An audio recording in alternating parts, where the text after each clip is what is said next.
Le couloir de l'hôpital pédiatrique Necker à Paris résonne d'un silence contre nature.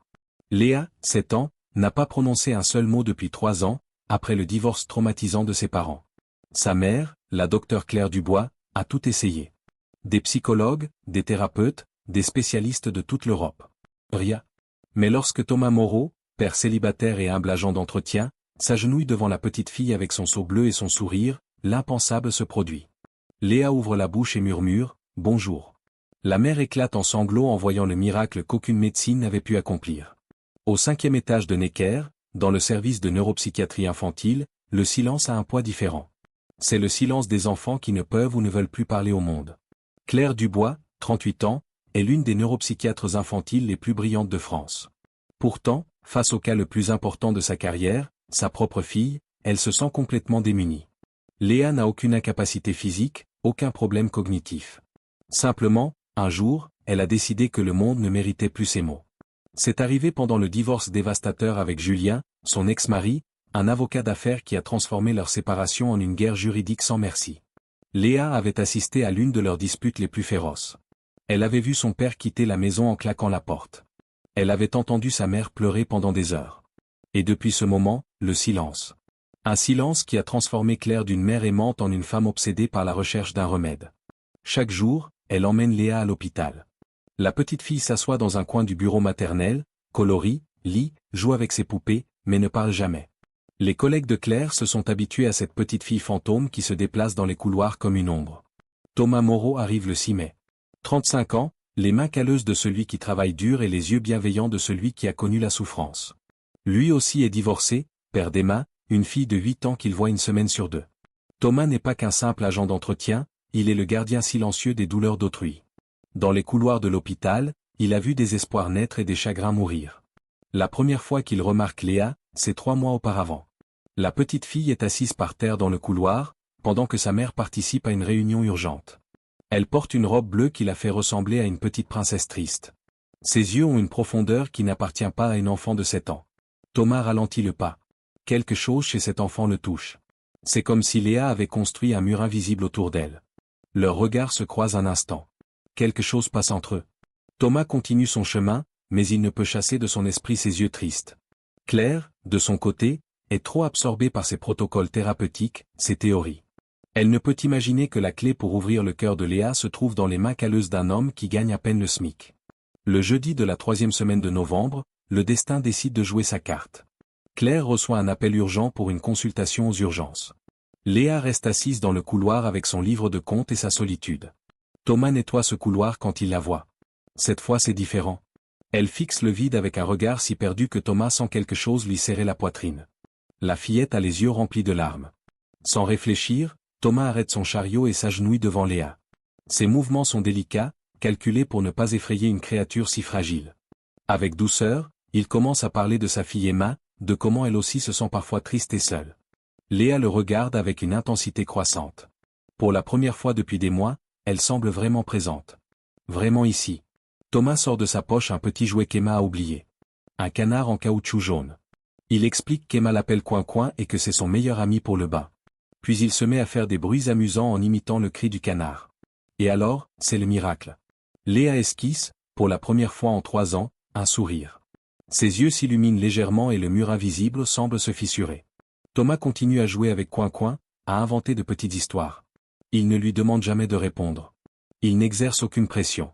Il offre simplement un moment de joie au milieu de cette douleur hospitalière. Claire revient 20 minutes plus tard et découvre une scène qui la laisse sans voix. Sa fille sourit à un homme agenouillé par terre qui joue avec un canard en caoutchouc. Pendant un instant, Claire ne reconnaît pas Léa. Thomas se relève immédiatement et s'excuse. Il explique qu'il a vu Léa triste et qu'il a voulu lui tenir compagnie. Claire le regarde vraiment pour la première fois. Elle voit quelqu'un qui a réussi à faire sourire sa fille après 3 ans de silence. D'une voix étranglée par l'émotion, Claire remercie Thomas. Le premier sourire de sa fille en 3 ans, provoqué par un homme inconnu avec un canard à 50 centimes. Ce soir-là, Léa tient un petit dessin à la main. Elle a dessiné un canard jaune qui nage sur un lac bleu. C'est le premier dessin qu'elle fait depuis des mois. Si cette histoire vous touche déjà, n'oubliez pas de liker cette vidéo et de vous abonner. Allez, on continue. Dans les jours qui suivent, Claire observe Thomas différemment. Ce n'est plus l'agent d'entretien invisible, mais l'homme qui a rallumé une étincelle dans les yeux de sa fille. Léa a commencé à attendre ces moments avec impatience, levant la tête de ses livres lorsqu'elle entend le son familier du chariot. Le jeudi suivant, Claire prend une décision contraire à tous ses principes professionnels. Elle laisse délibérément passer une heure où elle sait que Thomas effectue le nettoyage, caché au coin du couloir pour observer. Thomas arrive ponctuellement. Dès que Léa le voit, ses yeux s'illuminent. Thomas s'agenouille, sort le canard et commence une nouvelle histoire. Cette fois, Coin-Coin est triste parce qu'il n'a pas d'amis et souhaite rencontrer quelqu'un de spécial. Claire observe sa fille écouter avec une attention totale. Léa participe à l'histoire avec tout son petit corps. Elle hoche la tête, sourit, fait des gestes avec ses mains. Puis le point de basculement. Thomas fait en sorte que Coin-Coin ait un secret à murmurer à l'oreille de Léa. La fillette s'approche lentement et tend l'oreille près du jouet. Et alors, Léa murmure quelque chose en retour.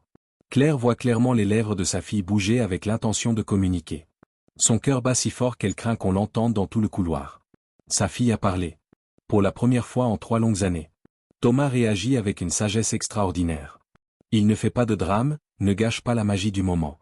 Il sourit simplement et fait en sorte que Coin-Coin réponde avec enthousiasme.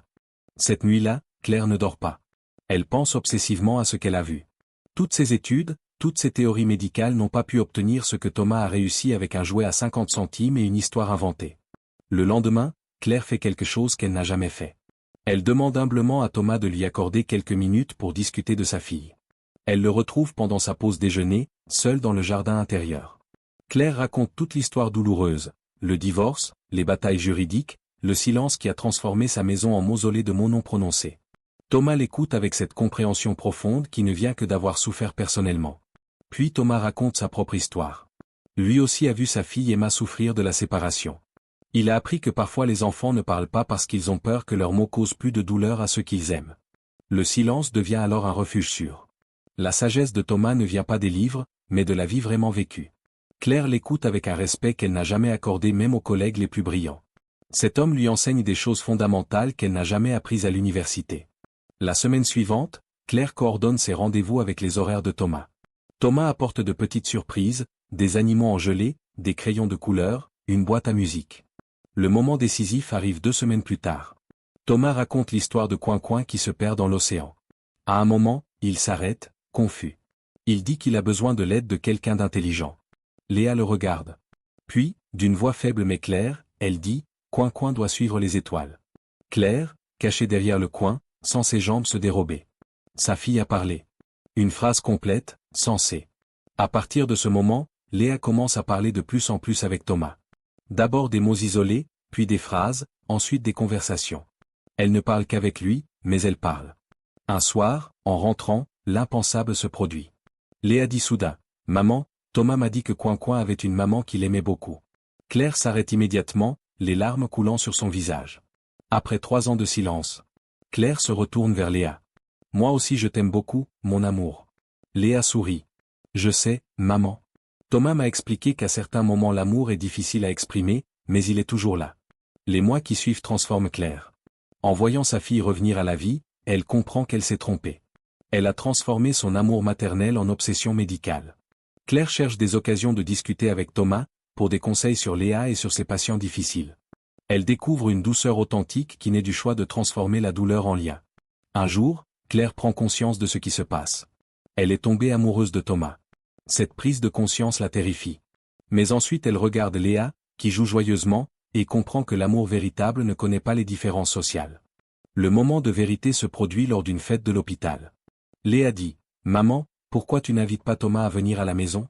Coin-Coin dit qu'il se sent seul quand on n'est pas là. » Claire regarde sa fille, puis Thomas, et prend la décision qui changera sa vie. « Thomas, voudrais-tu dîner avec nous demain ? Léa souhaite te montrer l'importance de ce que tu as fait. » Thomas sourit. « Ce serait un honneur, Claire. Un véritable honneur. Le dîner change tout. » Léa bavarde joyeusement, raconte à Thomas tous les détails de sa maison, lui montre ses dessins, présente ses peluches. Claire observe la scène avec un mélange de joie et d'incrédulité. Sa fille remplit maintenant la maison de rires et de mots. Après le dîner, Léa emmène Thomas dans sa chambre pour lui montrer ses livres. Claire est émue par la vue de Thomas qui lit à voix haute une histoire à sa fille. Quand Léa s'endort, Claire et Thomas se retrouvent seuls.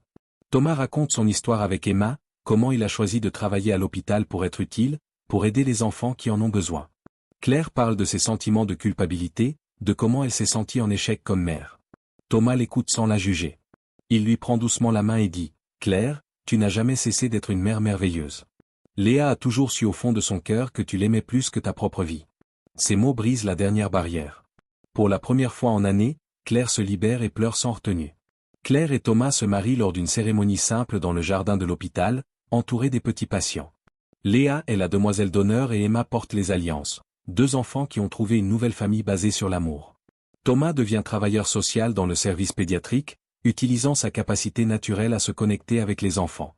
Claire découvre que son talent était dans sa capacité à voir au-delà des symptômes pour atteindre le cœur de ses patients. Un an après, Claire et Thomas ouvrent ensemble un centre pour enfants ayant des troubles du langage, un lieu où la médecine s'unit à l'humanité, où Coin et les jouets ont autant de valeur que les technologies médicales. Et Léa ? Léa devient l'ambassadrice joyeuse du centre, parlant avec tous les nouveaux enfants, leur expliquant que parfois les mots se cachent, mais qu'avec patience, amour et un petit canard en caoutchouc jaune, ils peuvent toujours revenir. Cette histoire nous rappelle que parfois, les plus grands miracles ne viennent pas de la science, mais de l'humanité pure et simple. Si cette histoire vous a touché, n'oubliez pas de liker, de partager et de vous abonner pour plus d'histoires inspirantes. Et vous, croyez-vous aux petits miracles du quotidien ? Dites-le moi en commentaire. À très bientôt pour une nouvelle histoire.